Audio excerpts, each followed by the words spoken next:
Şimdi bizim de burada yeşilliklerimiz var hocam. Evet. Hep zayıflama konusu geliyor. Hele yaz gelince tabii. Yaz gelince İşte insanlar çalışıp zayıflamaya tabii, geliyor. tabii, çok doğru. O zaman bir brokoli kürümüz var, onu yapalım. Şimdi brokoli küründe 3 tane de kullanıyorum. 3 de demeyelim de aslında burada limonum da var. Bir kere brokoli. Bu brokoli çiğ brokoli. Bir yumruk büyüklüğünde, herkesin bir yumruğu büyüklüğünde çiğ brokoli. Beraberinde sarımsağım var, yine döverek kullanacağım ve rokalarım var. Bu roka, brokolinin içindeki etken maddelerin açığa çıkmasını sağlamak için kullanıyoruz. Bir mutfak robotuna ihtiyacım Tabii var. ki, Hangisini hemen acaba vereyim hocam kullanabiliriz? Şunu alabiliriz. Biz yine ya da burada hazırlayalım, orada çekeriz. Hiç boşuna bozmayalım. Elektrik kablosu çekmeye Evet, orada uğraşmayalım. çekelim. Elektriği çekmedik, bizim ihtiyacımız yok diye hocam. Yok, içine koyalım burada. Ben size vereyim, çekin orada. Hemen. Dedim. Şimdi bir kere sarımsağımı döverek kullanacağım dedim ya. Sarımsağımı bir şöyle bıçakla ezeyim bir güzel. Sarımsağı koydum. İkincisi brokolilerimi koyuyorum. Hocam brokoli de zamanında yenmediği zaman sülfür açığa çıkıyor falan gibi söylemler var. Taze, bunların içinde sülfür var zaten. Sülfür bileşikleri var, sülforofan var. Bunların içinde zaten sülfür olduğu için bunları tüketiyoruz. Sülforofan kansere karşı koruyucu ve metabolizma üzerinde olumlu etkileri var. Taze brokoli çiğ olarak koydum, pişmemiş olarak. 6-7 yaprak roka koyuyorum içine. Sarımsağımı koydum.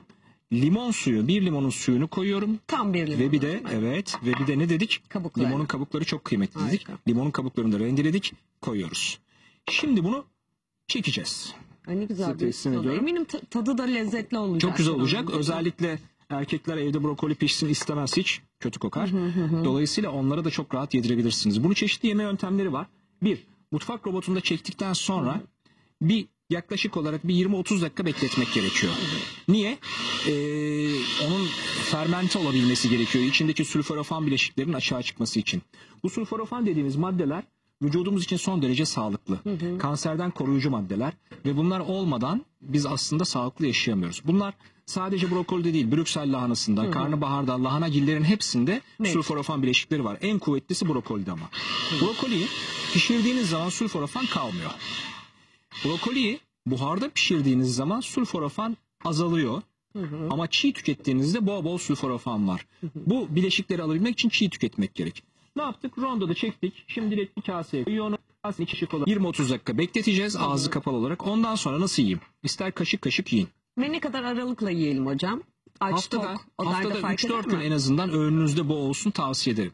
İster kaşık kaşık yiyin. İsterseniz süzme yoğurtla karıştırın. Cacık gibi yapın. O şekilde yiyin. Son derece harika. Çok teşekkürler Dilekçim. Son derece faydalı, lezzetli bir, yani sadece faydalı değil, aynı zamanda da lezzetli bir İşte o çok önemli. oluştu. Ben de bir yandan size gelen soruları da yavaş yavaş bakın aktarmak şöyle istiyorum göstereyim. Son derece lezzetli. Görseli harika. Görseli güzel. Kokusu yok. Dolayısıyla evdeki beylere de rahatlıkla yedirebilirsiniz. Hele bir de bunu süzme yoğurtla hazırladığınız zaman muazzam bir cacık olacak. Bunu da şöyle şuraya koyalım. Zayıflatan brokoli kürü yaptık. Bir yumruğumuz büyüklüğünde çiğ brokoli koyduk içine. Bir diş sarımsağı döverek koyduk. Bir limonun suyu ve kabuklarını rendeleyerek koyduk. Ve 7-8 tane de roka yaprağı koyduk. Hepsini rondodan geçirdik. Parçaladık. Ve şimdi beklemeye bıraktık. 20-30 dakika kadar bekleteceğiz. Ondan sonra yemeğe hazır. Bunu sarımsak zaten koyduk. Bunu süzme yoğurtla da cacık olarak yapabilirsiniz. İçindeki enzimlerin çıkabilmesi için, sülforofan için, aynı zamanda rokanın milozinazından da faydalandık. Bu ikisini bir araya getirmek etkisini kat kat artıracaktır. Evet hocam, biraz sorulardan da sorayım. İzleyicileriniz eminim heyecanla bekliyorlar benim soruma sıra gelecek mi diye. Hocanın dediği doğru demiş bir izleyicimiz. Aslında bir tespit. Güneş cilt kanseri yapmaz. Kullandığımız güneş koruyucular yapar. Annemler yıllardır tarlada çalışıyor. Hiçbir cilt kanseri olmadı. Bu ne kadar güzel ve doğal bir örnek aslında, değil mi sizin anlattığınızda? Zaten bunun ispatı diye bir şey söz konusu değil. Bu klasik bilgi. Biliyoruz ki tarih boyunca bu yüzyıldaki kadar cilt kanseri görülmedi. O zaman bunun bir sebebi olması gerekir. D vitamini mevzusunda şunu da söylemek gerekir. İnsanoğlu çok enteresan bir canlı. Dünyada bizim gibi başka bir canlı yok. Siz hiç evini büyütmeye çalışan maymun gördünüz mü? İkinci arabasını almaya çalışan zeytin ağacı gördünüz mü? Dünyada hiçbir canlı etrafına zarar vermiyor. Bir tek biz etrafımıza zarar veriyoruz ve bir tek biz sadece kendi hırslarımız için her şeyi yıkıp yok ediyoruz. Örneğin D vitamini mevzusu. Bu ultraviyole B ışınları artık dünya üzerine maalesef eskisi kadar kuvvetli gelemiyor. Niye gelemiyor biliyor musunuz? Hava kirliliğinden dolayı. Yani siz bütün yaz yatıp güneşlenseniz bile yeteri kadar D vitamini vücudunuzda oluşmuyor. Çünkü hava kirliliğinden Peki dolayı hocam o takviye ultraviyole özellikle ışınlarını ağzı alamıyorsunuz. sprey olarak hafif böyle yağ tadı. Mesela ben tolere edemedim onun tadını açıkçası. Takviyenize doktorunuz karar vermeli. D vitamini zehirlenmesi dünya üzerinde yoktur. Bu bir hurafedir. Tıbbi hurafedir. D vitamini zehirlenmesi yetişkinlerde sadece 2 vakada görülmüştür dünya üzerinde. Literatürde 3. vaka yoktur. İkisine de doz aşımı yapılmış. Yani yüksek dozda D vitamini verilmiş. D vitamini zehirlenmesi sadece bebekler için risktir. Çünkü D vitamini bebekler biriken bir vitamindir. Vücutta depolanan bir vitamindir. Bebekler düşük ağırlıkta olduğu için vücutta biriktiği zaman toksikasyon yapabilir. Ama erişkinlerde D vitamini zehirlenmesi olabilmesi kolay kolay mümkün değildir. Fakat doktorunuz D vitamini seviyenize bakarak takviyenize karar vermeli. Kendi başınıza almamalısınız D Anladım. vitamini. Peki hocam şu metabolizmayı hızlandıran bir karışımımız Karışımımız olacak. var. Hazır zayıflamayla Yapalım. başladık. Ay hocam Şimdi benim de geçmeyen bir öksürüğüm var. Öyle Bana mi? bir çare. o zaman hemen buradaki bitkilerden size bir öksürükle ilgili bir kür yapayım. Şuradan bakıyorum. Konu açılmışken ben de bir rahat öksüreyim. Tansiyonunuz var mı? Ben düşük tansiyonluyum. Düşük tansiyonunuz. Harika. O zaman meyan kökü kullanacağım. Ihlamurum var. Çok güzel.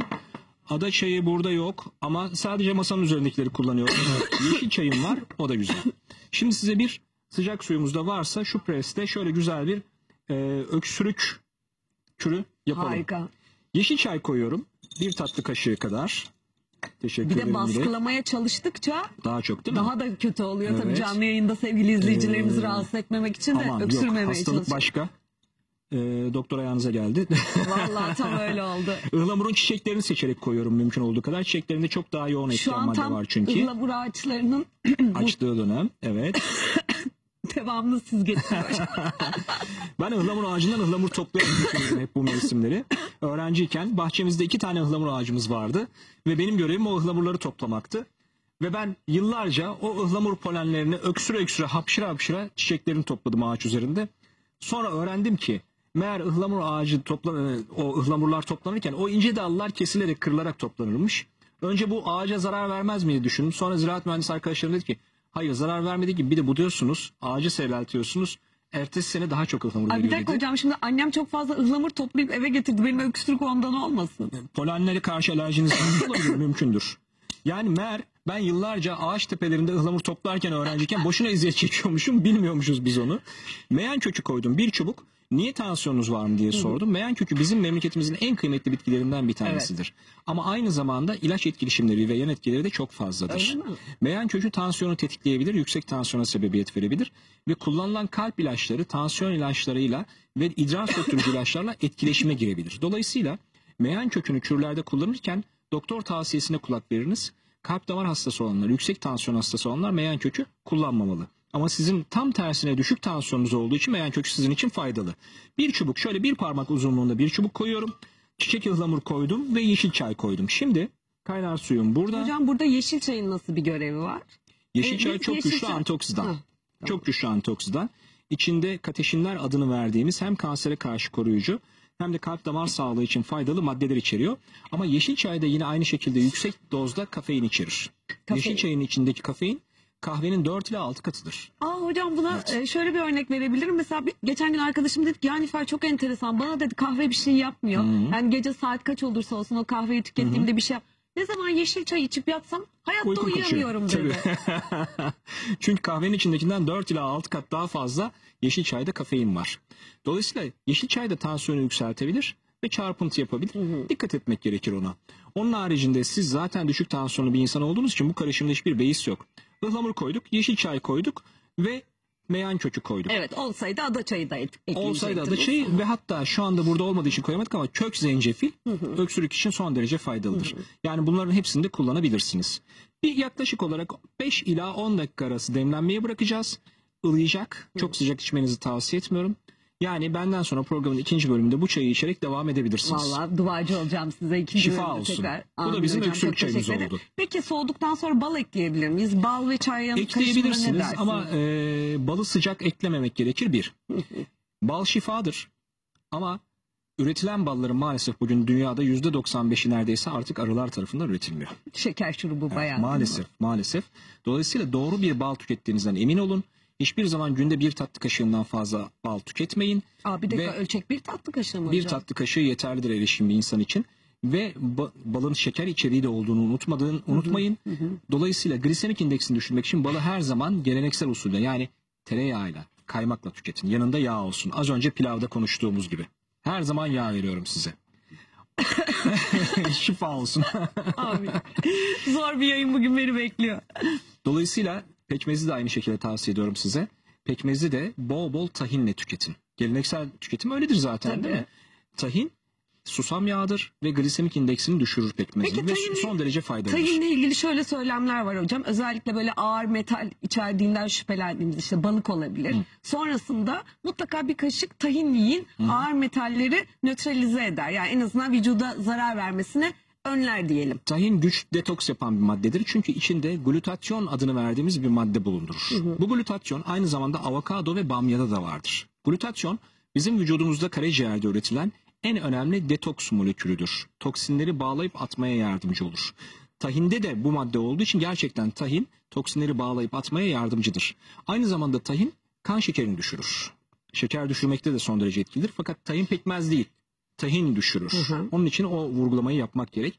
Yani evet, tahin son derece doğru. Glutatyon içerdiği için toksinleri bağlar. Ama balın üzerine tahin helvası tavsiye etmiyorum. Balığın üzerine tahin tavsiye ediyorum. Tahin sadece, Çünkü tahin evet, helvasında da tahinden- şeker var nihayetinde. Evet, kesin.